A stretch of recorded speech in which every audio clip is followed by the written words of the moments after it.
जबकि वो सुदीन धवलीकर की पार्टी एमजीपी इस बार तृणमूल कांग्रेस के साथ चुनाव में गई थी। हाँ बिल्कुल सही किशोर, देखिए गोवा में 40 सीटें हैं, छोटा स्टेट है लेकिन हलचल बहुत ज्यादा है। देखिए प्री पोल अलायंस था वो टीएमसी ने महाराष्ट्रवादी गोमंतक पार्टी यानी कि एमजी के साथ किया था, जो सुदीन खंजूलकर वहाँ के हेड हैं। जब हमने उनसे सुदीन खंजूलकर से बात की तो उन्होंने साफ तौर पर बोला कि कल वो नतीजे का इंतजार करेंगे, लेकिन अगर बीजेपी उन्हें सीएम पोस्ट का उम्मीदवार देती है तो बीजेपी के साथ भी जा सकते हैं। तो यानी कि सोचिए सिनेरियो कितनी तेजी से बदल रहा है यहाँ पे। यानी कि एमजीपी टीएमसी के साथ भी प्री पोल में चुनाव लड़ी है और एमजीपी अब ये कह रही है कि अगर उन्हें सीएम पोस्ट दे देगी बीजेपी तो बीजेपी के साथ भी आ जाएंगे। किशोर आपको बताना चाहेंगे गोवा में हमेशा जो छोटी पार्टी होती है, एमजीपी हो या गोवा फॉरवर्ड पार्टी हो, ये लोग किंग मेकर होते हैं। एग्जिट पोल की बात करते हैं, एग्जिट पोल में किसी को मैंडेट नहीं मिल रहा है। जी किशोर। जी प्रतीक सुन रहे हैं आप? मतलब सुदीन धवलीकर तो ये कह रहे हैं कि हाँ भी अगर मतलब ऐसी बातें आ रही हैं कि वहां कि सीएम बना देंगे उनको तो वो उधर भी जा सकते हैं। लड़े हैं चुनाव तृणमूल कांग्रेस के साथ। ये मतलब उत्तर प्रदेश ठीक है बहुत अहम है, लेकिन दिलचस्प बहुत रहने वाला है गोवा का चुनाव भी। बिल्कुल गोवा का चुनाव किशोर आपने बिल्कुल ठीक कहा, पिछला भी चुनाव याद है। तो गोवा का चुनाव तो बहुत लोगों का इंटरेस्ट इस बात में कि बड़ी सीट बड़ी पार्टी होकर भी ये हो सकता है सरकार ना बने, पिछली बार हुआ। तो बहुत सारी संभावनाएं गोवा में है। पंजाब का चुनाव जिसकी तरफ आप इशारा कर रहे थे, और पंजाब का चुनाव निश्चित तौर से मैं गया हूं और इस बार पंजाब के चुनाव पे बहुत सारे लोगों की निगाह है और बहुत इंपॉर्टेंट है। उत्तराखंड का चुनाव जिसका जिक्र आप कर रहे थे कि वहां पे हर बार पता चला वो एक कहावत है कि रोटी पलट दी जाती है, जलने लगे उससे पहले पलट दो। तो इस बार भी क्या होता है उस पर भी लोगों की निगाह है। लेकिन ये सच है कि बड़ा चुनाव जो है वो उत्तर प्रदेश का है और उत्तर प्रदेश में अगर वापसी होती है तो फिर वो इतिहास वाली बात हो जाएगी, क्योंकि 1985 के बाद से किसी सरकार की वापसी नहीं हुई है उत्तर प्रदेश में। इतिहास उत्तराखंड में भी बनेगा अगर बीजेपी वापस आती है तो, क्योंकि वहां पर तो कभी वापस ही नहीं आई है कोई सरकार। तो ये दोनों नतीजे। और पंजाब में अलग इतिहास बन सकता है। अगर जो आकलन आ रहा है कि आम आदमी पार्टी की सरकार बनती है तो वो एक अलग इतिहास होगा कि पहली बार न अकाली दल न कांग्रेस, एक नई पार्टी की सरकार। और एक और इतिहास क्या एक और अहम चीज हो जाएगी कि अगर आम आदमी पार्टी पंजाब में सरकार बनाती है तो वो अकेली पार्टी होगी अभी की मौजूदा सिनेरियो में जो दो राज्यों में बीजेपी और कांग्रेस के अलावा किसी भी पार्टी की दो राज्यों में सरकार नहीं है इस देश में। दिल्ली और पंजाब में सरकार हो जाएगी आम आदमी पार्टी की, और ये आगे चलकर किस तरह की तस्वीर बनाएगा उस पर बड़े विश्लेषण होंगे। ये सब होगा, ये सब कुछ आपके सामने होगा न्यूज़ 18 के खास आंकड़ों के खास इस मैजिक बॉल के जरिए जो आंकड़े आप तक स्क्रीन पर पहुंचेंगे। स्क्रीन आपके सामने है, ग्राफिक्स हमने आपको दिखाए हैं। एक छोटा सा ब्रेक ले रहे हैं, लौट रहे हैं। बने रहिएगा न्यूज़ 18 पर, आज दिन भर बने रहना है आपको भी।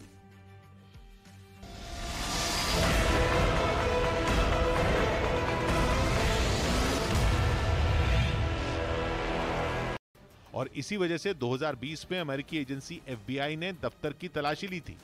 इस बीच इटली में मिली एक रहस्यमयी विशाल यॉट अचानक चर्चा का विषय बन गई। खबर है कि 460 फीट की शहरजाद नाम की ये यॉट रूस के राष्ट्रपति व्लादिमीर पुतिन की है, लेकिन करीब 5300 करोड़ रुपए की इस यॉट के कप्तान ने इससे इनकार किया। जबकि जो लोग उसके मरम्मत के काम में जुटे हैं उनका कहना है कि इस यॉट के तार पुतिन से जुड़े हैं। इस बीच यॉट के बारे में पता लगाने के लिए इटली में अधिकारियों की एक टीम ने जांच पड़ताल शुरू कर दी। खास बात यह कि दुनिया की सबसे महंगी और सबसे बड़ी यॉट में शुमार शहरजाद अब तब चर्चा में आई जब यूक्रेन पर हमले के बाद से कुछ देश रूस पर कई प्रतिबंध लगा चुके हैं। वहीं अमेरिका ने यह मान लिया कि रूस के खिलाफ यूक्रेन युद्ध में उसके जासूस भी शामिल हो गए। हालांकि अब तक अमेरिका उल्टे रूस पर ही अपना प्रोपेगेंडा फैलाने का आरोप लगाता रहा है। लेकिन इस बार खुद अमेरिका ही उलझ गया और उसकी खुफिया एजेंसी एफबीआई के प्रमुख ने अपने जासूसों के यूक्रेन के लिए काम करने की बात कबूल कर ली। एफबीआई प्रमुख क्रिस रे ने माना कि उनकी खुफिया एजेंसी ने यूक्रेन में रूस से जुड़े कई सोशल मीडिया अकाउंट बंद करवा दिए। अमेरिका का दावा है कि इन अकाउंट से युद्ध के दौरान यूक्रेन की सेना के खिलाफ फर्जी खबरें फैलाने की कोशिश की गई।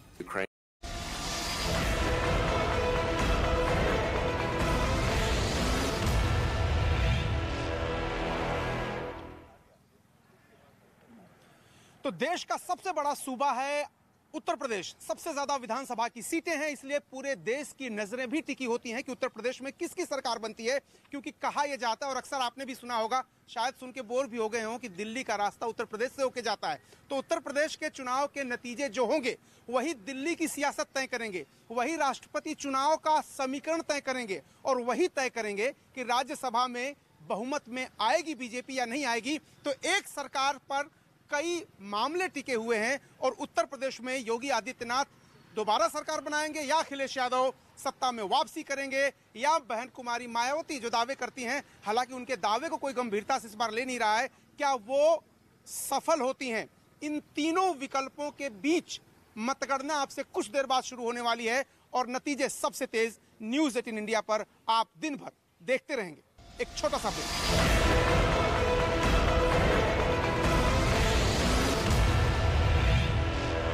का सबसे घातक Ka-52 चॉपर दुश्मन के ठिकानों पर मिसाइल दागता नजर आया। इससे पहले बर्फ से ढके रूस के एक एयरबेस पर हेलीकॉप्टर को हथियारों से लोड किया गया। इसके बाद उड़ान भरने के चंद मिनटों में ही उसने यूक्रेन की सीमा में घुसकर मिसाइलों की बरसात शुरू कर दी, जिसमें यूक्रेन के कई ठिकाने तबाह करने का दावा किया गया। अपने मिशन को अंजाम देने के बाद यह जंगी हेलीकॉप्टर काफी देर तक वहां चक्कर लगाता नजर आया। उधर यूक्रेन ने दावा किया कि उसने अपने एंटी टैंक मिसाइल जैवलिन से रूस के एक टैंक को तबाह कर दिया। यूक्रेन की तरफ से इसका एक वीडियो भी जारी किया गया, जिसमें एक जोरदार धमाके के साथ टैंक में आग लगती दिखाई दी। इससे पहले जंग के मोर्चे पर तैनात रूसी सेना का यह टैंक एक सुनसान सड़क पर आगे बढ़ता नजर आया। कुछ दूर चलने के बाद उसमें एक तेज धमाका हुआ, फिर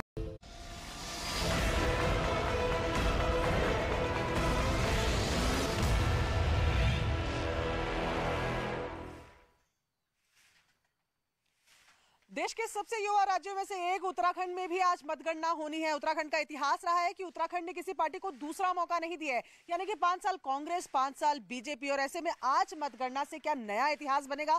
क्या सिटिंग पार्टी बीजेपी यहां पर इतिहास बनाएगी दूसरी बार जीत के, या इस बार भी उत्तराखंड की जनता अपने पुराने ट्रेंड को जारी रखेगी और सत्ता को बदलेगी? सिर्फ यही नहीं, उत्तराखंड में बीजेपी और कांग्रेस के अलावा बसपा की बहुत गिनी चुनी सीटें आती हैं, लेकिन बेहद अहम रोल प्ले करती हैं। और ऐसे में आज दिन भर आप न्यूज 18 इंडिया के साथ जुड़े रहिए, देखते रहिए हर एक छोटी हलचल जो इस चुनाव मतगणना से जुड़ी हुई है।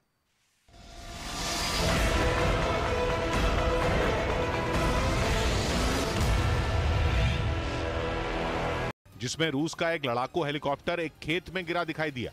जमीन पर गिरे हेलीकॉप्टर की हालत ऐसी दिखी जैसे कि वो मजबूत लोहे से नहीं बल्कि कागज से बना हो। उसके एक एक हिस्से के परखचे उड़े नजर आए। वीडियो बना रहा यूक्रेन का सैनिक जब उसके आगे की तरफ पहुंचा तो वहां आग लगी दिखी। रूस के लड़ाकू हेलीकॉप्टर का वो हिस्सा तो और भी बुरी तरह टूटा हुआ नजर आया। वहीं यूक्रेन ने दावा किया कि उसका पनिशर ड्रोन रूसी सेना के लिए काल साबित हो रहा है। बताया गया कि इस ड्रोन का इस्तेमाल 2014 में यूक्रेन ने क्राइमिया के लिए हुई जंग में रूस के खिलाफ किया था। और दावा है कि इस बार की लड़ाई में भी ये ड्रोन रूसी सेना पर भारी पड़ रहा है, जिसके दम पर यूक्रेन ने रूस को कई इलाकों में मुंह तोड़ जवाब दिया। पनिशर ड्रोन की खासियत यह है कि ये 3 किलो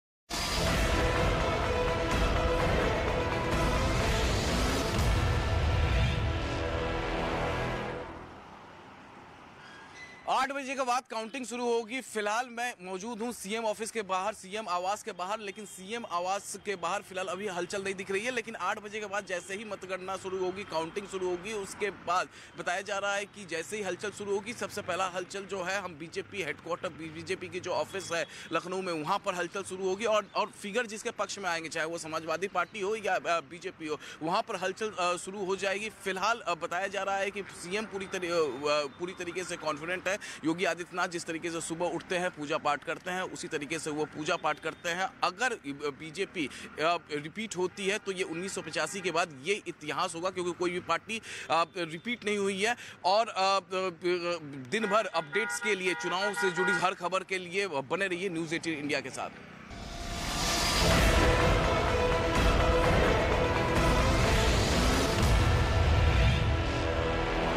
है कि इतनी ठंड में रूस के जवान टैंकों में ही दम तोड़ देंगे। इन हालात में माना जा रहा है कि उन सैनिकों को बहुत मुश्किल होने वाली है जो रूस के 64 किलोमीटर लंबे काफिले का हिस्सा है और कीव में अंदर घुसने की कोशिश में है।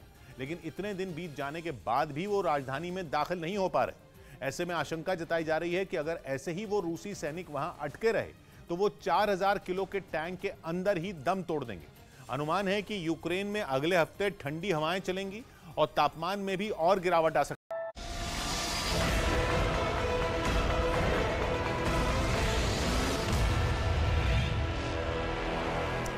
सबसे बड़ा दंगल, जी हां, सबसे बड़ा दंगल के नतीजों का दिन 10 मार्च आ चुका है। नतीजे आपकी स्क्रीन पर इस तरीके से आएंगे। न्यूज 18 पर बने रहिएगा आप दिन भर न्यूज 18 के साथ, क्योंकि 8 बजे जैसे ही काउंटिंग शुरू होगी, 8 बजे जैसे ही काउंटिंग शुरू होगी, ये नतीजे आप तक स्क्रीन पर 00 जो भी है ये एकदम बढ़ना शुरू हो जाएंगे। ये एकदम बढ़ना शुरू हो जाएंगे। हमारे साथ प्रतीक त्रिवेदी लखनऊ से मौजूद हैं। फिर चलते हैं उनके पास। प्रतीक, पूरी तैयारी है? जी बिल्कुल साहब, देखिए मैंने वहां पे खड़ा हो गया, मुझे लग रहा था कि मुझे भी बातचीत का सिलसिला जोड़ लेना चाहिए और बिल्कुल एकदम सामने अब रोशनी है, सूरज निकल चुका है और वो जो बात हो रही थी ना तैयारियों को लेकर, जिसका आप जिक्र सुबह 6 बजे से लगातार कर रहे हैं, लगभग आधे घंटे से, तो वो हम लोग यहाँ पर उसको देख चुके हैं। आप लोग जो मॉर्निंग वॉकर्स हैं वो बिल्कुल सामने आ चुके हैं और मौजूद हैं और सबकी निगाह है। और कहना चाहिए कि सारी तैयारियों के साथ तमाम यहाँ पे मीडिया हाउसेस के पीछे लोग मौजूद हैं जिन्होंने अपने अपने इंतजाम किए हैं। लेकिन सच ये बताएं, जिसका आप उल्लेख कर रहे थे कि खास क्या है इस नेटवर्क में, क्यों आपको लगातार न्यूज 18 इंडिया के साथ लगातार मौजूद रहना चाहिए, जो आपने साइंटिफिक विश्लेषण बताया है कि कैसे हम आपको फेजेस के वाइज, तमाम फैक्टर्स के वाइज और तमाम जो 5 राज्य हैं वो साथ में जो एक्सपर्ट्स ओपिनियन है वो उसको खास रहने वाली है। जैसे इस वक्त मैं जहां पे मौजूद हूं वहां पे आपने जर्नलिस्ट मौजूद हैं और बातचीत के सिलसिले को वहां भी जोड़ेंगे, लेकिन जो मॉर्निंग वॉकर्स हैं वो भी आ चुके हैं, वो भी देख रहे हैं। और मुझे याद है अच्छी तरह से 17 का वो चुनाव, जब मॉर्निंग वॉकर्स आए थे और लगातार ये पूछ रहे थे कि भैया जी ये मुझे बता दीजिए कि क्या होने वाला है। मैंने कहा आप कुछ बताने का समय नहीं है, अब तो सिर्फ देखने का और सुनने का है और कुछ देर बाद आप देख लीजिएगा। और यही बात मैं इस वक्त देवेश जी आपसे भी जान लेना चाहता हूं। देवेश जी, अब तो कुछ बस कुछ 1-1.5 घंटे का वक्त है, जिसके बाद हम आपको पास विश्लेषण के साथ और आंकड़ों के साथ मौजूद होंगे। प्रतीक जी, आज जहां से आपने बात खत्म की थी कि 0 स्क्रीन पे अभी 0-0 है। जी 0-0 है। तो जीवन और राजनीति दोनों 0 से ही शुरू होती है। जीवन जो है जितनी साफगोई से और स्वच्छता से जीता है वही व्यक्ति महान कहलाता है। क्या बात है, आज आपने दार्शनिक जो अपना एक राजनीति जो है जो साम दाम दंड भेद से जीता है, करता है और राजनीति के शिखर पे पहुंचता है, वही पार्टी मान कहलाती है। अच्छा ये बता दीजिए प्रभा जी, थोड़ी ठंडक है, लग रही है कि मुझे ही लग रही थोड़ी ठंडक? लग रहा है ठंडक है। हाँ, वो अभी जैसे सूरज ऊपर आएगा थोड़ा, जैसे जी नमस्ते गुड मॉर्निंग, चले आए सुबह उठ के ही सीधे सीधे खड़े हुई है। देखा गाड़ी घुमाना पड़ गया सर। हाँ जी खड़े हुई है। हाँ जी सर, आप तो देखते ही गाड़ी घुमाना पड़ गया सर। सुबह सुबह ऐसे ही उठ के कहाँ जा रहे थे? मैं जाता पिकअप करने के लिए एयरपोर्ट तक। हाँ, उससे मैंने देखा कि आपका है, फ्लाइट थोड़ी डिले है। हाँ। सोचा पहले आपसे मिल लेते हैं। हाँ बस अच्छा किया, क्योंकि आप जब आए तो परिणाम कितनी देर में फ्लाइट आएगी वहाँ? 1 घंटे बाद अब भाई साहब यही तो है, पता नहीं किसकी फ्लाइट आएगी, किसकी फ्लाइट उड़ेगी, किसकी लैंड ही नहीं करेगी, कुछ पता। हाँ जी, आज बीजेपी ही आएगी। अरे आप मैम गुड मॉर्निंग, कैसी हैं? कैसी हैं आप? आप लोगों ने उठवा दिया, इतनी गर्मी सरगर्मी, हमने काम भी सरकार बनवाने चल के। चलिए साहब, सरकार बनवाने के लिए तमाम सारे लोग अपने अपने पार्टी अपनी अपनी विश्लेषण। कहां से आ गए आप सर? जी खड़े हुए जरा प्लीज। जी नमस्कार सर। जी नमस्कार। पहले सर देखिए, त्योहार है और इस त्योहार में आप देखेंगे कि फिर से योगी आदित्यनाथ जो इस सूबे के मुख्यमंत्री जो हैं वर्तमान में, और आप देखेंगे आगे आने वाले समय बहुत जल्द, अब आज शाम तक पूरा रिजल्ट सामने आ जाएगा और आप देखेंगे फिर से योगी आदित्यनाथ आपको नजर आएंगे। जी मैम गुड मॉर्निंग, कहाँ से आ रही हैं आप? मॉर्निंग वॉक करने आई थी। मॉर्निंग वॉक, क्या बात है, बड़ी तैयारी के साथ आप मॉर्निंग वॉक करती हैं, खड़े हुई है ना, तो देखूं तो कि लखनऊ के लोग मॉर्निंग वॉक कैसे करते हैं। वाह, एक तो आपकी हाइट बहुत अच्छी है। क्या नाम है आपका? पायल सिंह। पायल जी, तो पायल जी मॉर्निंग वॉक तो आज करेंगी नहीं यार, छोड़ दीजिए, आज मॉर्निंग वॉक मत करिए। क्यों? नहीं छोड़े क्यों, वो जरूरी है शरीर के लिए। अच्छा शरीर के लिए जरूरी है। प्रतीक रोक रहा हूं आपको। सीएम केजरीवाल के घर यहां पर विक्रांत पहुंच चुके हैं, वहां का माहौल देख लेते हैं।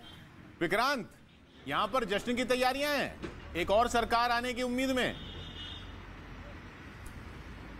देखिए किशोर, पिछली बार जब 2017 में चुनाव हुआ था तो अरविंद केजरीवाल के घर पर बहुत जश्न की तैयारी हुई थी, बाहर पूरे टेंट लग गए थे। लेकिन इस बार मैं उनके घर गया था सुबह, वहां पर कोई तैयारी नहीं है। तो पार्टी ऑफिस आया, पार्टी ऑफिस भी हमारे आने के बाद सजना शुरू हुआ है। अभी आप देखिए कि फूल मालाएं लगाई जा रही हैं, अंदर गुब्बारे लगाए जा रहे हैं। और इस बार पार्टी, क्योंकि पिछली बार बहुत बड़ी निराशा हाथ में लगी थी और पार्टी ने पूरी तैयारी कर ली थी, सजावट कर ली थी, और उसके बाद पार्टी को हार का सामना करना पड़ा था। दूसरे नंबर पर पार्टी रही थी। तो इस बार किसी तरह की उत्सुकता या उत्साह ज्यादा नहीं दिखाई दे रहा। लेकिन अब जाकर के सुबह सुबह तैयारियां शुरू की हैं और ये पार्टी का वो मंच बनाया जा रहा है जहां पर अगर पार्टी के नतीजे जो एग्जिट पोल आए हैं उसी के हिसाब से आएंगे तो वो जो ऊपर की आपको जगह दिखाई दे रही है वहां पर अरविंद केजरीवाल खड़े होंगे। जैसे दिल्ली को फतह करने के बाद वो आए थे ऊपर और वहीं से उन्होंने अपना संबोधन दिया था। तो उसी मंच से वो जो ऊपर छोटा सा मंच बनाया जा रहा है वहां से अरविंद केजरीवाल का संबोधन होगा। ये पूरा इलाका यहाँ पर स्क्रीन मैं रोक रहा हूँ विक्रांत आपको रोक रहा हूँ। अमित पांडे के साथ भगवंत मान का परिवार मौजूद है। जी अमित। किशोर देखिए, एक माँ अपने बेटे से मिलने आई है और हम यहाँ भगवंत मान के घर के सामने, उनकी माँ हरपाल कौर जी अभी थोड़ी देर पहले हमारे साथ थी लेकिन अभी उन्होंने शीशा बंद कर दिया। धीमे धीमे वो यहाँ पर उतरेंगी। देखिए सबसे पहले दिन के काउंटिंग शुरू होने से पहले उनकी ये शुरुआत है। उनकी माँ है वो आ रही है यहाँ पर। अभी फिलहाल उनका वो जवाब नहीं दे रही है। हम उनसे बाहर हम उनसे बात करने की कोशिश यहाँ पर करते हैं। माता जी पहले किराए के घर पे सीगे हुण घर भी वखरा क्या कहना चाहोगे माता जी? आइए एक मिनट। माता जी अपने बेटे को पहला शब्द क्या कहना चाहेंगी? क्या कहना? माँ जी कुछ कह दो ना। माता जी लोग देखिए इनका पंजाब का बहुत बहुत धन्यवाद। पंजाब के लोगों का धन्यवाद। आगे बढ़ रही है। हमने कुछ देर पहले इनसे बात भी की थी। अब हम और भी इनसे लगातार रिएक्शन लेंगे। कह रही कि हमें जाने दो। महापौर ने मिलने जा रही है या सीएम ने मिलने जा रही है?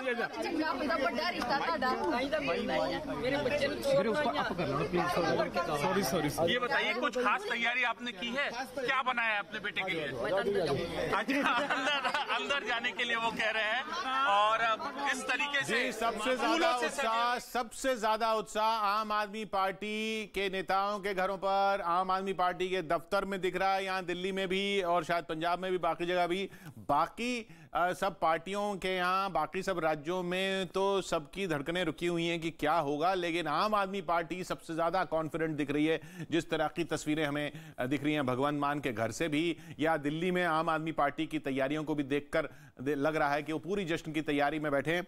बीजेपी दफ्तर में लखनऊ में रीमा हमारे साथ हैं। वहां पर क्या हो रहा है रीमा?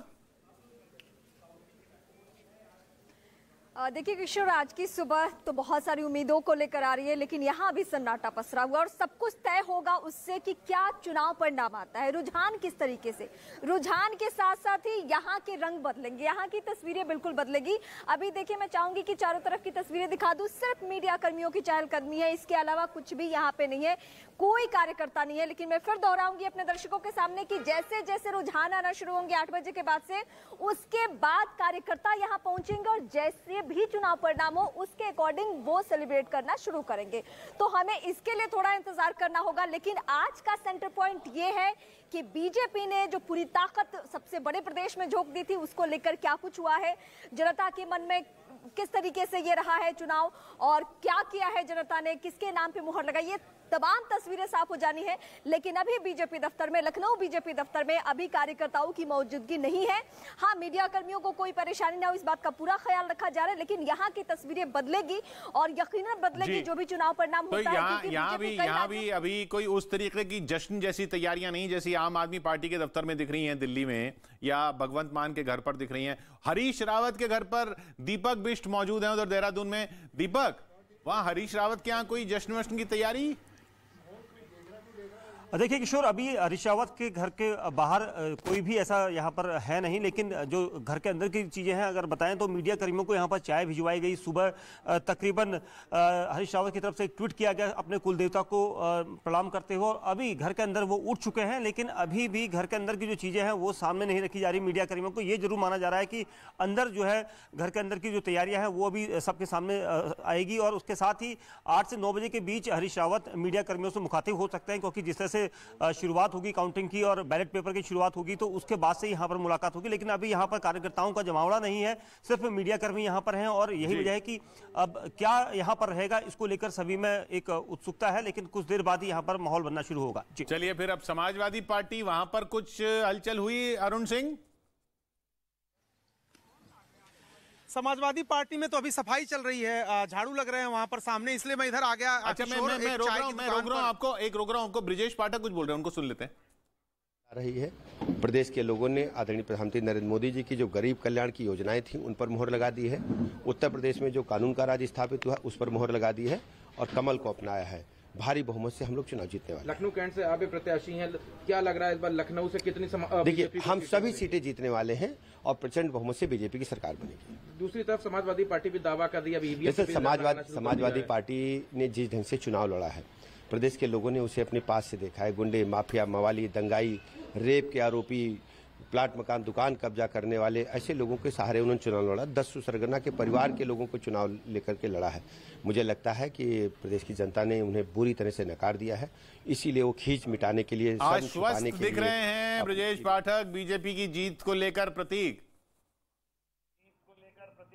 जी बिल्कुल सही है और उनके अपने दावे हैं, लेकिन सच तो ये है किशोर की आप 7 तारीख से 10 तारीख का तो इंतजार कर लेते हैं, लेकिन ये कुछ घंटों का इंतजार नहीं होता। और ये जो कुछ घंटे हैं, ये लग रहा है कि भाई अब परिणाम आए, कुछ रुझान दिखाई पड़े तो आगे बात बढ़े। धीरे धीरे सच तो ये है कि सूरज चढ़ने लगा है, और जो जर्नलिस्ट हैं, जो पत्रकार हैं, जो यहाँ पे मेहमान मौजूद हैं, जो तमाम दर्शक हैं, साहब आ गए हैं आप सुबह से ही? जी सुबह से ही आ गए हैं। हाँ। वैसे तो रोज ही मैं टहलने के लिए निकलता हूँ यहाँ पे। हाँ। लेकिन आपको देखा तो इसी बहाने हमने आज देखे क्या हो रहा है, सुबह सुबह कैसे आ गए? जी सुबह सुबह ये माहौल देख के तो बड़ा अच्छा लगा। हाँ। कि कम से कम अब देखिए किसको अच्छा लगेगा, किसको अच्छा नहीं लगेगा ये तो पता नहीं। प्रभात जी, आपके मुताबिक किसको अच्छा लगने वाला है यहाँ पे आज का दिन? नहीं देखिए, अच्छे और बुरे की बात नहीं, आज जो होने जा रहा है उत्तर प्रदेश के अंदर ये हाँ। एक बिल्कुल जैसे कहेंगे कि उम्मीदों से बिल्कुल अप्रत्याशित है, अप्रत्याशित होगा, मेरा अपना मानना है। अच्छा हाँ बिल्कुल बिल्कुल। और मैंने अशोक जी, अप्रत्याशित होने वाला है कुछ यूपी में? प्रतीक जी, जैसा प्रभात जी ने बताया हाँ। कि 6 बजे मतदान केंद्रों पे हाँ। मतदान कर्मी पहुंच गए हैं हाँ। और 8 बजे मतपत्रों की गिनती शुरू होगी जी। और ये जो मतपत्र है वो सरकारी कर्मी जो है उन्होंने जो मत दिए हैं उनकी गिनती होगी। और जो समाजवादी पार्टी ने पुरानी पेंशन बहाली का जो घोषणा की है उसकी गिनती होगी। उसके बाद आपने इंडिकेशन दिया है। प्रतीक रोक रहा हूं आपको। अरुण सिंह हमें कुछ बुला रहे हैं वहां पर समाजवादी पार्टी के दफ्तर, वो सुनते हैं क्या कहना चाह रहे हैं वो। क्या हुआ अरुण? किशोर, उत्तर प्रदेश में मुस्लिम मतदाताओं को लेकर बहुत सारी बातें हुई, ओवैसी की एंट्री, पश्चिमी उत्तर प्रदेश में ध्रुवीकरण, लेकिन यहाँ पर कुछ लोग जो मॉर्निंग वॉकर हैं वो आ गए, उनसे मैंने बात की। उनसे मैं पूछ रहा हूं कि ये समाजवादी पार्टी का दफ्तर है और आप जिसकी बात कर रहे थे ओवैसी की, ओवैसी फैक्टर क्या है उत्तर प्रदेश में? ओवैसी कोई फैक्टर नहीं है, सिर्फ ये मुस्लिम वोट काटने के लिए आए थे यूपी के अंदर, लेकिन इससे कोई फर्क नहीं पड़ा है समाजवादी पार्टी को। वोट कटा नहीं है? नहीं, वोट बिल्कुल नहीं कटा। ओवैसी को 2000 वोट पूरे उत्तर प्रदेश में नहीं मिलेगा। 2000 वोट भी नहीं मिलेगा? वो तो बड़े दावे कर रहे थे जैसे बिहार में जीता वैसे उत्तर प्रदेश में। सारे दावे फर्जी हैं, कुछ नहीं है। 2000 वोट पूरे उत्तर प्रदेश में आप देख। चलिए, वो तो अभी जैसे काउंटिंग शुरू होगी पता चल जाएगा किसको कितना वोट पड़ा और कौन किसने किसका वोट काटा। प्रतीक, आपके पास आसपास कोई है जो ये मान रहा हो कि एग्जिट पोल पलटेंगे? हाँ बिल्कुल, बहुत अच्छा सवाल है आपका। ये एग्जिट पोल पलटेंगे ऐसा लग रहा है। मैं एक्सपर्ट से पूछ लेता हूँ। जी राजीव जी, लगता है एक्सपर्ट जो एग्जिट पोल है वो पलटेंगे? मुझे ऐसा नहीं लगता है कि। आपको नहीं लगता है? मुझे लगता है कि उसी के आसपास रहेंगे। हाँ, उसी के पास रहेंगे। जी मयंक जी, आसपास या पलटेंगे? नहीं, पलटेंगे नहीं बिल्कुल। और मुझे भी लगता है एग्जिट पोल के ही पक्ष में सारा मतदान रहेगा। जी मुझे नहीं लगता कोई बदलाव आएगा, क्योंकि थोड़ा बहुत उतने, क्योंकि सारे अच्छा अभी आप टिके हुए हैं, लेकिन टिके रहिएगा, 12 बजे तक टिके रहिएगा अपनी बात पर, क्योंकि मैं जिन्होंने बोला मैंने उनके नाम नोट किए हैं। प्रभात जी, बदलेगा या वैसे ही रहेगा? नहीं, मैंने जो आपको 187 और 165 का जो आंकड़ा दिया है, उस आंकड़े के अगर बीजेपी बहुत प्रयास करेगी तो 10-5 सीटें, 15 सीटों का मैंने अंतर दिया है। अब तो प्रयास क्या करेगी, अब तो वही है जो नहीं, प्रयास का मतलब ये है कि आंकड़े जो 30 देखिए बदले नहीं प्रभात जी, नहीं मैं डटा हूं, वही रहिए, हम बिग मेजोरिटी नहीं आएगी, नहीं आएगी, वही रुकिएगा जहाँ पे आप हैं, और ये नहीं कि दिन के साथ बदल गए पत्रकार भी। नहीं, मैं बदलता नहीं हूँ। अच्छा, बदलते नहीं है, प्रभात जी नोट किया ये बात। अशोक जी। प्रतीक जी, जैसा कि मैंने बताया था कि समाजवादी पार्टी और भारतीय जनता पार्टी पूरे प्रदेश में आमने सामने थी, और पश्चिम में जहां राष्ट्रीय लोकदल उनके साथ थे, वहीं पूरब में राजभर जो थे वो भारतीय जनता पार्टी के साथ थे जी।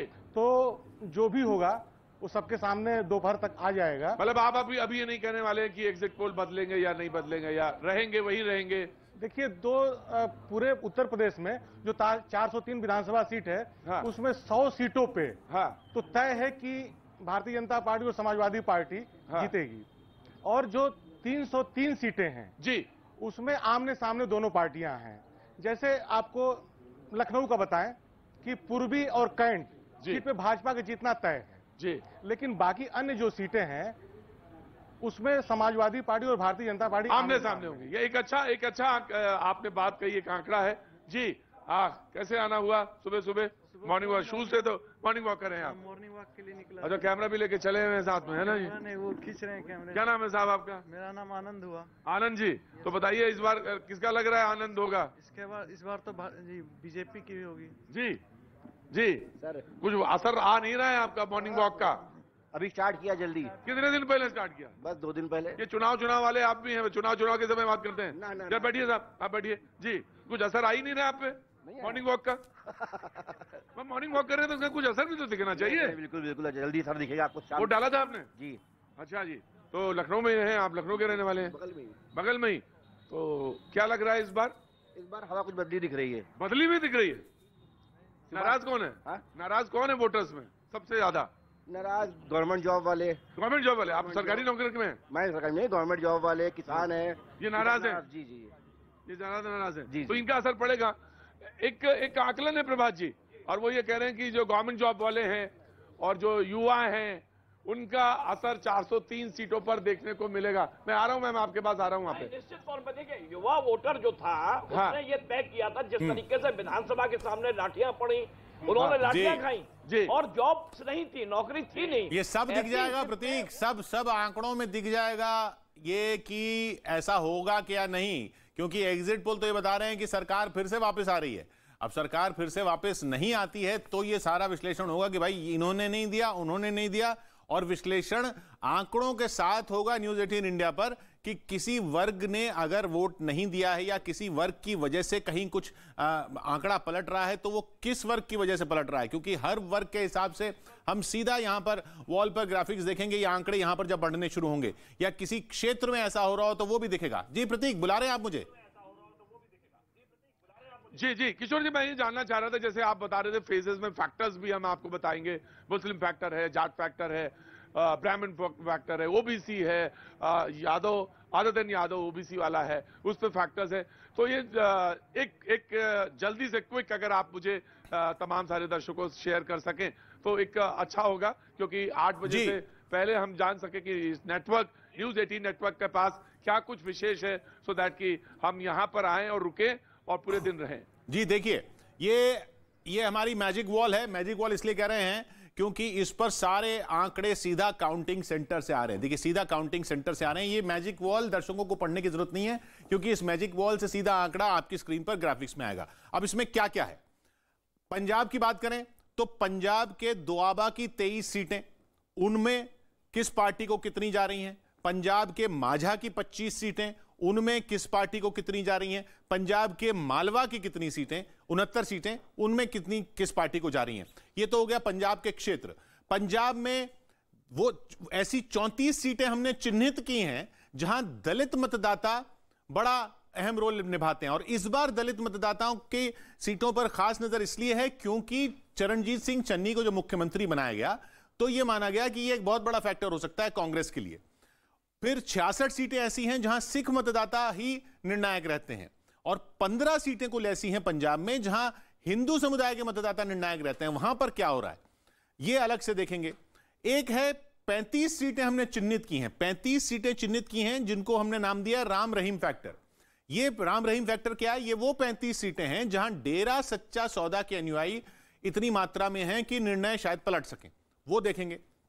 एक बहुत ही दिलचस्प 27 सीटें हमने चिन्हित की हैं। 27 सीटें वो हैं जहां पर आम आदमी पार्टी 2017 में नंबर 2 पर रही थी। इन 27 सीटों पर इस बार क्या हो रहा है? क्योंकि जहां पिछली बार नंबर 2 थी, अगर वो सीटें वो इस बार अपने फेवर में ले लेती है और जो पिछली बार जीती थी वो अपने साथ रखती है, तो वो मेजॉरिटी के करीब पहुंचेगी। ये 27 सीटें हमने अलग से चिन्हित की हैं। अब आ जाइए उत्तर प्रदेश में प्रतीक। उत्तर प्रदेश की अवध क्षेत्र की 66 सीटें, गंगा यमुना क्षेत्र की 53 सीटें, पूर्वांचल की 149 सीटें, कानपुर बुंदेलखंड की 29 सीटें, रोहेलखंड की 30 सीटें, पश्चिमी उत्तर प्रदेश की 66 सीटें, ये कुल मिला के 403 सीटें क्षेत्रों में इस तरह से बटी हुई हैं। इन क्षेत्रों में अलग अलग पार्टी, अलग अलग गठबंधन का क्या हो रहा है वो देखेंगे। कितनी कितनी सीटें किसको मिल रही हैं सीधा देखेंगे। फिर उत्तर प्रदेश की 403 सीटें हमने 308 और 93 में डिवाइड की हैं। 93 सीटें शहरी क्षेत्रों की हैं, शहरी क्षेत्रों में 93 सीटें हैं। वहां पर क्या हो रहा है? ग्रामीण क्षेत्रों की 308 सीटें, उनमें क्या हो रहा है? अब आ जाइए उन फैक्टरों की जो आप बात कर रहे थे प्रतीक। ब्राह्मण समुदाय कितनी सीटों पर निर्णायक है? 47 हमने चिन्हित की हैं। 47 सीटें ऐसी हैं जहां ब्राह्मण समुदाय बहुत अहम रोल निभाएगा। 134 सीटें ऐसी हैं जहां दलित समुदाय बहुत अहम रोल निभाएगा। उनमें बीजेपी को कितनी, समाजवादी पार्टी को कितनी, बीएसपी को कितनी, कांग्रेस को कितनी, अन्य को कितनी। 115 सीटें ऐसी हैं जहां मुस्लिम समुदाय बहुत अहम रोल निभाते हैं, वो निर्णायक होते हैं, वहां पर किसको कितनी। 26 सीटें ऐसी हैं जहां यादव समुदाय के लोग, यादव समुदाय के वोटर अहम रोल निभाते हैं, वो उनमें बीजेपी को कितनी, एसपी को कितनी, बीएसपी को कितनी, कांग्रेस को कितनी। इसी तरीके से 26 सीटें जहां जाट समुदाय के लोग, जाट समुदाय के वोटर निर्णायक हैं। 85 सीटें यूपी में आरक्षित हैं।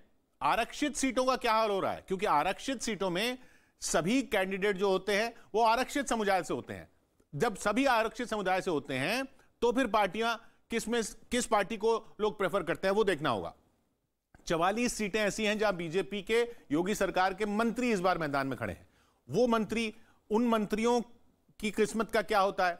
अच्छा, एक बहुत ही दिलचस्प हमने ग्राफिक चुना है यहां पर प्रतीक, ये एनालिसिस देखेंगे, हमारे साथ सारे एक्सपर्ट्स भी होंगे। वो हैं 89 ऐसी सीटें जहां बहुजन समाज पार्टी ने मुस्लिम उम्मीदवार खड़े किए थे, क्योंकि वो सीटें इसलिए अहम होंगी कि समाजवादी पार्टी को क्या वहां पर डेंट हो रहा है।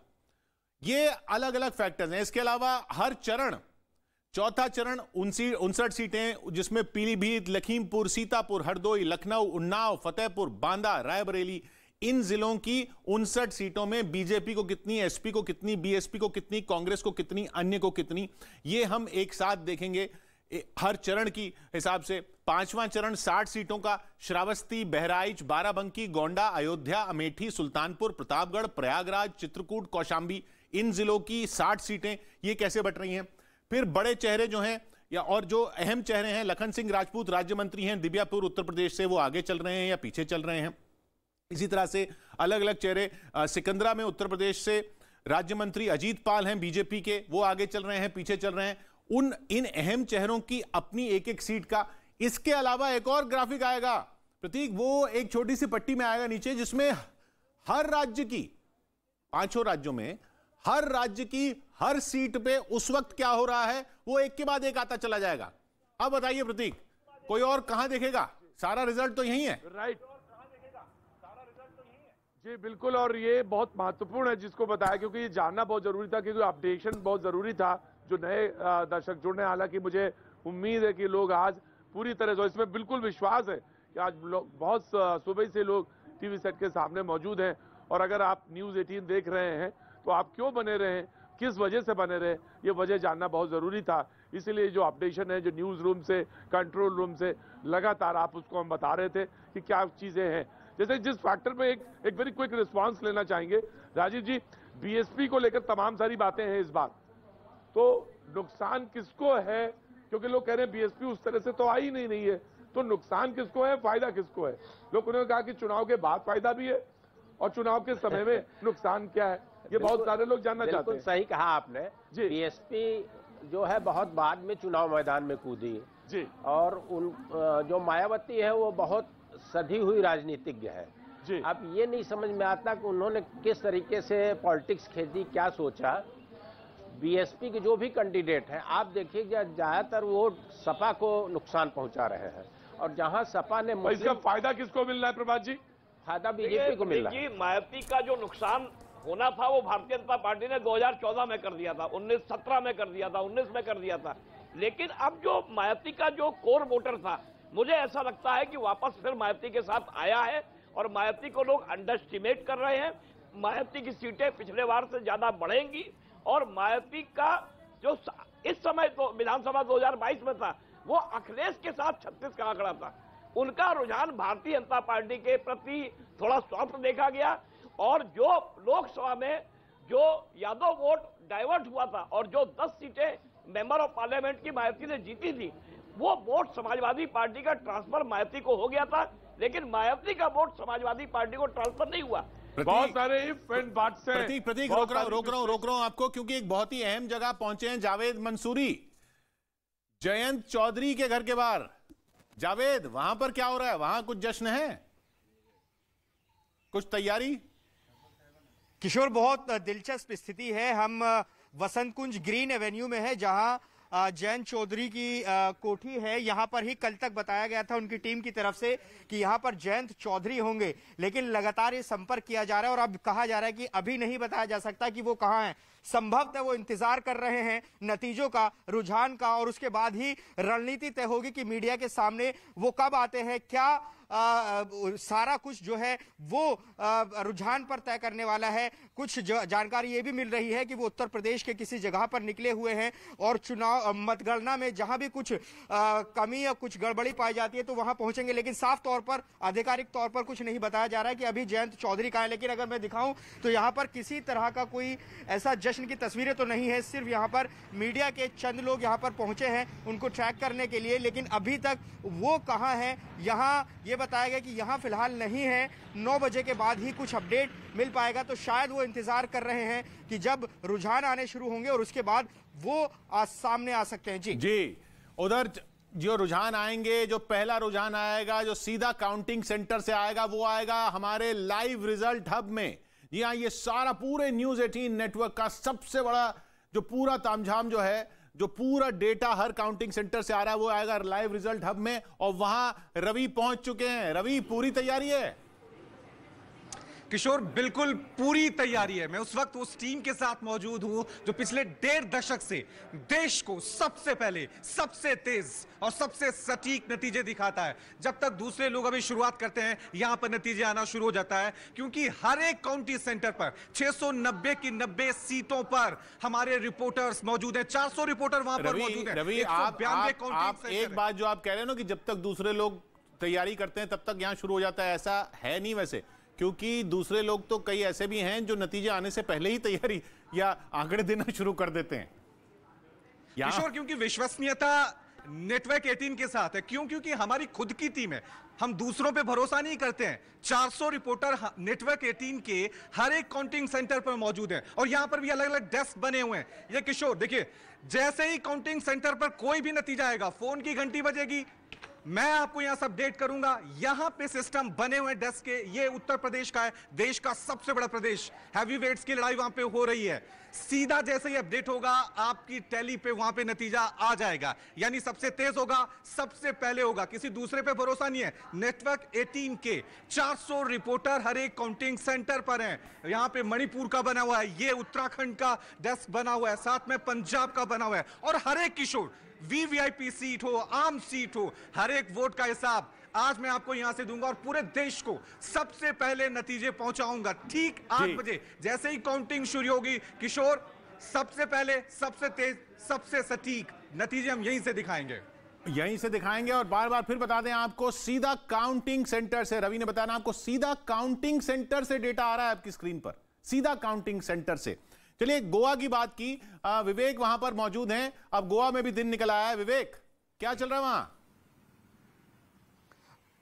किशोर देखिए, इस समय हम गोवा के बीजेपी हेडक्वार्टर के ठीक बाहर है और ठीक बाहर एक दत्त भगवान का मंदिर है। यहाँ पे इस मंदिर की मान्यता बहुत ज्यादा है, क्योंकि जब भी कोई बड़ा मौका होता है तो बीजेपी के जितने भी बड़े नेता हैं या फिर जो बीजेपी से जुड़े लोग हैं, सबसे पहले इस मंदिर में पूजा करते हैं। पूजा करने के बाद वो दूसरा काम शुरू करते हैं। अभी देखिए कुछ 7:15 पर इसी मंदिर पर गोवा के सीएम प्रमोद सावंत यहाँ पे आएंगे। 7:15 यहाँ पे पूजा अर्चना करेंगे और यहाँ के भगवान के आशीर्वाद लेने के बाद सीधे वो काउंटिंग सेंटर में जाएंगे। देखिए पूरे मंदिर को यहाँ पे बकायदा सजाया गया है और इस समय जो बीजेपी के सेक्रेटरी हैं सतीश जी, वो यहाँ पर पाठ पूजा कर रहे हैं और कुछ ही समय बाद यहाँ पर गोवा के सीएम प्रमोद सावंत आएंगे। वहां पर वो पूजा करेंगे। पूजा करने के बाद सीधे वो काउंटिंग सेंटर में जाएंगे। और जिस तरह किशोर मैंने आपको बताया कि गोवा राज्य छोटा है, सिर्फ 40 सीटें हैं, लेकिन हलचल बहुत ज्यादा है। यहाँ पर हर एक पार्टी दावा कर रही है कि वो सरकार बना रही है, मैंडेट आ रहा है, लेकिन एग्जिट पोल अगर देखा जाए तो मैंडेट किसी भी पार्टी को नहीं आ रहा है। बीजेपी 14-15 के आसपास आ रही है, कांग्रेस भी 13-14 के आसपास आ रही है और रीजनल पार्टी जो होती है वो हमेशा यहाँ पर किंग मेकर होती है। महाराष्ट्रवादी गोमतक पार्टी एमजीपी जो पहले प्री पोल में टीएमसी के साथ लड़ी थी, अब उनका पासा जो है पलटा हुआ नजर आ रहा है। अब वो कह रही है कि अगर बीजेपी हमें सीएम उम्मीदवार की अगर देती है तो वो हम बीजेपी के साथ जा सकते हैं। लेकिन प्रमोद सावंत, देवेंद्र फडणवीस जब उन्होंने न्यूज 18 इंडिया से बातचीत की थी तो पूरी तरह से कॉन्फिडेंट दिख रहे हैं कि किसी की जरूरत नहीं पड़ेगी गोवा में। वो 20 से ज्यादा सीटें जीतकर गोवा में सरकार बना रहे हैं। तो बॉडी लैंग्वेज जो है प्रमोद सावंत की या फिर देवेंद्र फडणवीस की, वो साफ तौर पर इतने कॉन्फिडेंट है कि जरूरत किसी की पड़नी नहीं है। क्यों हम दूसरी पार्टी को सहायता लें? जो हमारे साथ पार्टी है वो आएंगी। लेकिन एक बात किशोर काफी ज्यादा अहम है, कल देवेंद्र फडणवीस से जब न्यूज 18 इंडिया से बातचीत की थी, उन्होंने साफ तौर पर एक हिंट दिया था कि कांग्रेस को छोड़कर जो भी पार्टी है वो सब बीजेपी के संपर्क में है। अगर बीजेपी को नंबर गेम में थोड़ी सी जरूरत पड़ती है तो बाकी पार्टी जो है वो बीजेपी के संपर्क में है। तो बड़ा हिंट दिया था देवेंद्र फडणवीस ने। उन्होंने दावा किया था कि सरकार बीजेपी की बन रही है। अगर कुछ नंबर अप एंड डाउन होते हैं तो कांग्रेस को छोड़कर, यानी कि समझिए उन्होंने कांग्रेस को छोड़कर बाकी सभी पार्टियों को बोल दिया कि बीजेपी के संपर्क में है। लेकिन बीजेपी इंडिविजुअली काफी ज्यादा कॉन्फिडेंट दिख रही है। वो दावा कर रही है। विवेक, तो विवेक हमारे साथ गोवा से मौजूद, गोवा की पूरी तस्वीर आपको मिलेगी, मणिपुर की पूरी तस्वीर आपको मिलेगी, उत्तराखंड की पूरी तस्वीर आपको मिलेगी, उत्तर प्रदेश की पूरी तस्वीर, पंजाब की पूरी तस्वीर। न सिर्फ ये टैली में जैसा आप स्क्रीन पर देख रहे हैं चारों तरफ, बल्कि हर क्षेत्र के, हर फैक्टर के, हर सीट के बारे में, हर चेहरे के बारे में, हर चरण के, हर जिले की सीटों के बारे में सब डेटा आप तक आ रहा है सीधा काउंटिंग सेंटर से। और हमारे साथ दिन भर कवरेज के लिए जगह जगह से, हर अहम जगह से हमारे साथी मौजूद रहेंगे। अब भी हमारे साथ प्रतीक त्रिवेदी लखनऊ से मौजूद हैं, रीमा हमारे साथ लखनऊ से मौजूद हैं बीजेपी दफ्तर से, अमित सिंह हमारे साथ सीएम योगी आदित्यनाथ के घर से मौजूद हैं, अमित पांडे हमारे साथ संगरूर में हैं, भगवंत मानकर के घर से मौजूद हैं, अरुण सिंह समाजवादी पार्टी के दफ्तर के बाहर खड़े हुए हैं, विक्रांत यादव यहां आम आदमी पार्टी के दफ्तर में खड़े हैं दिल्ली में, यतेंद्र हमारे साथ बीजेपी दफ्तर दिल्ली से मौजूद हैं, नीरज कुमार हमारे साथ पंजाब के मुख्यमंत्री सीएम चन्नी के घर से मौजूद हैं, विवेक गुप्ता प्रमोद सावंत के घर से मौजूद हैं जिनसे अभी हम बात कर रहे थे, प्रियंका कांडपाल सीएम पुष्कर सिंह धामी के घर से मौजूद हैं, दीपक बिष्ट हरीश रावत के घर से मौजूद हैं। ये सब जगह अहम रहने वाली हैं। जावेद मंसूरी हमारे साथ जयंत चौधरी के घर से मौजूद हैं। ये सब जगह अहम रहने वाली हैं। कहीं जश्न होगा, कहीं बहुत अहम बात सुनने को मिल सकती है कि जश्न क्यों नहीं हो रहा। सब जो होगा सबसे पहले होगा न्यूज 18 की स्क्रीन पर। बने रहिए दिन भर, लौट रहे हैं बस जल्द, कुछ ही देर में बस नतीजे आना शुरू होने वाले हैं।